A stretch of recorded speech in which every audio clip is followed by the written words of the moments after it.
জানো তো, আমার মেয়ে না চিজ অমলেট খেতে খুব ভালোবাসে।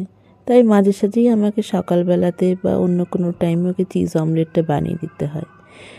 তাই প্রথমে এই বাটিতে দুটো ডিম নিয়ে তার মধ্যে পরিমাণ মতন লবণ দিয়ে ভালো করে ডিমটাকে ফাটিয়ে নেব। তারপরে তাওয়া চাপিয়ে তাওয়াটা একটু গরম হলে তার মধ্যে একটু সাদা তেল দিয়ে দিয়েছি। তেলটা গরম হলে ডিমটাকেও দিয়ে দিয়েছি। যখন ডিমটা হালকা হালকা ফ্রাই হয়ে যাবে তখন ওই চিজের একটা স্লাইস ওটার মধ্যে দিয়ে দেব। তার মধ্যে একটুখানি চিলি ফ্লেক্স আর একটুখানি অরিগানো দিয়ে দিচ্ছি।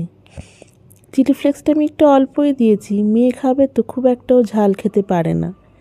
দিয়ে ডিমটাকে এদিক ওদিক করে ভালো করে ভেজে তুলে নেব। দিয়ে হয়ে গেল এই চিজ অমলেটটা। তোমরা কিভাবে বানাও এই চিজ অমলেট? আমি তো এরকম খুব সিম্পল ওয়েতে বানাই, আর ওই সিম্পল ওয়ে চিজ অমলেটটাই খেতে খুব ভালোবাসে। তাই প্রায়ই আমাকে এই চিজ অমলেটটা বানিয়ে দিতে হয় ওকে।